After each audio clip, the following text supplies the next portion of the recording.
Привет отново, колеги!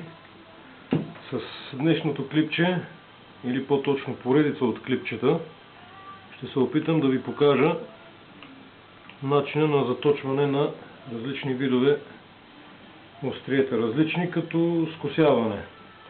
Но първо искам да уточня някои неща, които в предния клип явно не съм го направил много качествено. Надявам се сега това да не се получи. Показах, че на системата могат да се прикачват и някои други различни пособия, като плочки на DMT, белеги. Имаше едни коментари, че при слагането на различни пособия ще се измести ъгъла, който е зададен с отбелязаните на вертикалната ос. Това е нормално, затова мисля, че не е проблем на по-тънките, които са от 8 мм, да се подложи малко тиксо, така че да станат приблизително на 8 мм.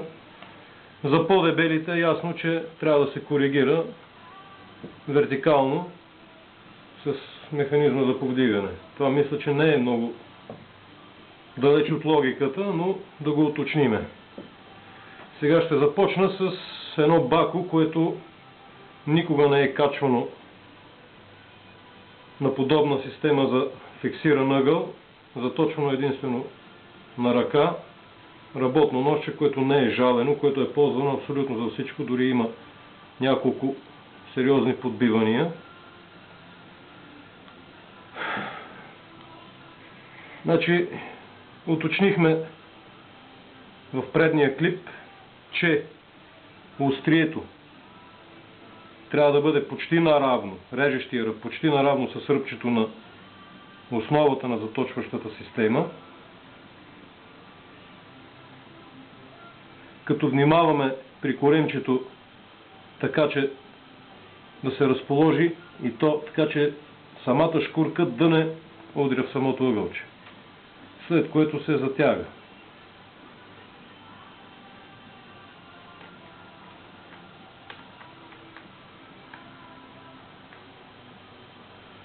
Сега виждате, че от едната страна се получава едно леко отстояние на клина от пластината, която е за регулиране.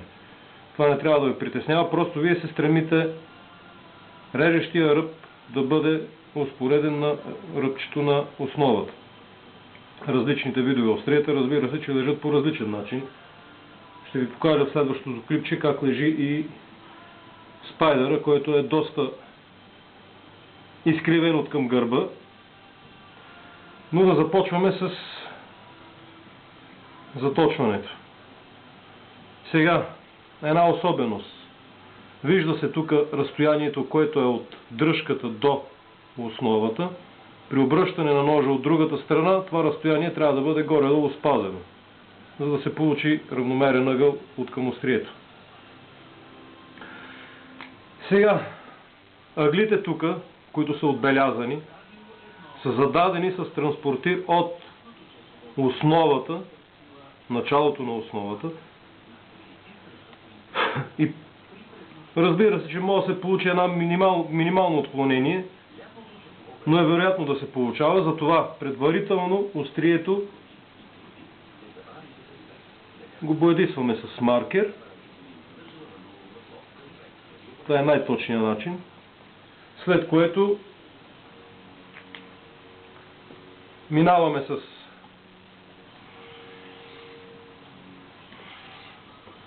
вижда се, че отнетото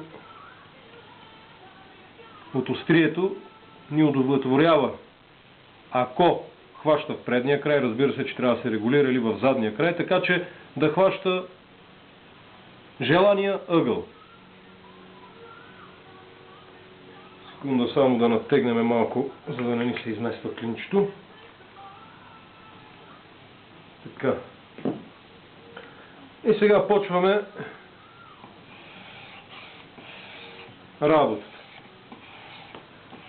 Натискът трябва да бъде нормален, непрекалено силен, така че шкурката да бъде задрана от острието. Може да се заточва и в двете посоки, може само в едната.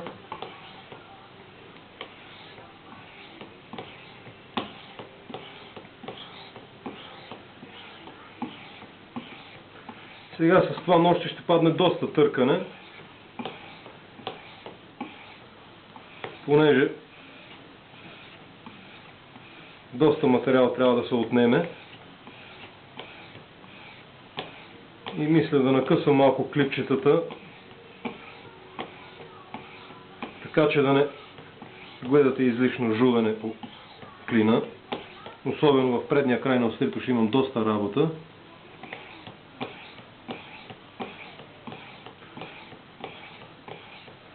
Че от време на време трябва да се почиства и острието, и шкурката. И след като усетим вече, че шкурката не работи добре, заменяме с нова.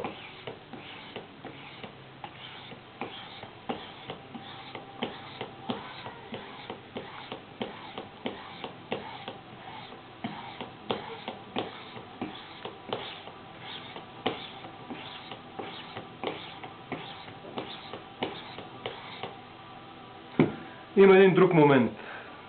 Сега натиснах малко повече и клина се измести.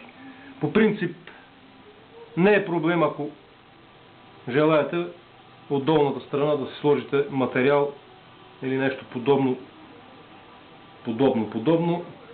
Аз по принцип си слагам двойно лепещо от икса, но малко по-трудно е като залепи клина, след това трудно се отлепва. Реших да пробвам без него, затова при по-голямо усилие натиск може да се получи изместване леко на клина, коригирам го и продължавам.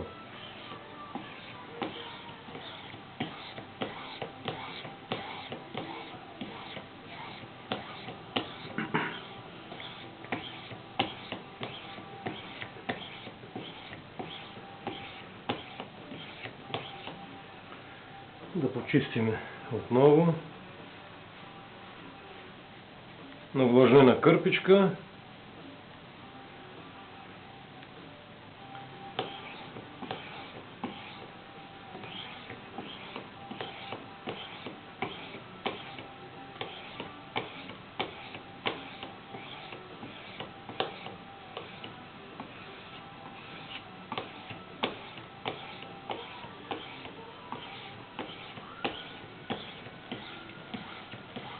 Надявам се, че фоновия шум този път няма да дразни.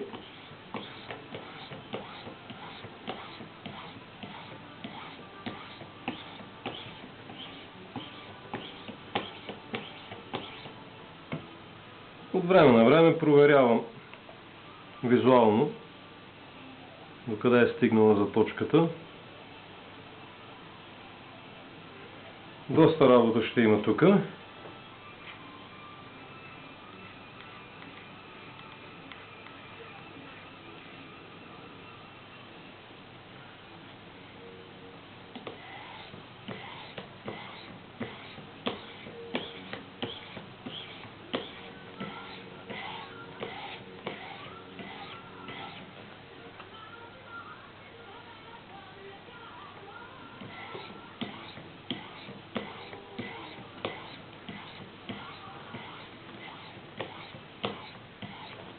С връхчето на острието ще падне доста работа.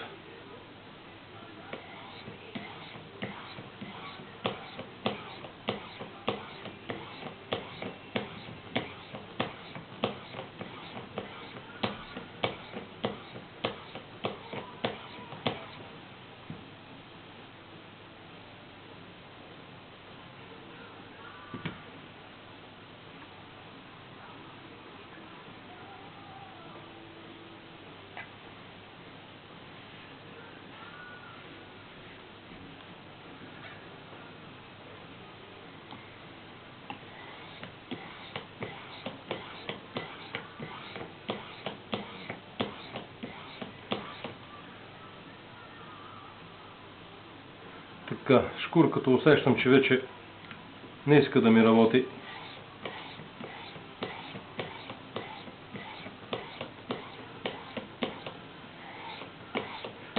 Затова ще я заменя. Значи, как става смяната.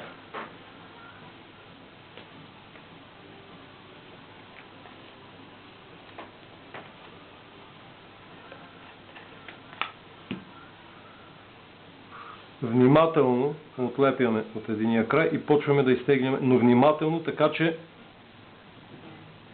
ако може да се отлепи шкурката без да остави хартиени петънца по самата двойно лепеща лепенка, за да мога да запазим тиксето поне с 3-4 шкурки. Ако, разбира се, остане материал от шкурката по тиксото, сменяме и тиксото, но стремя се така, че да го запазя за по-дълга служба. Слагаме новата шкурка.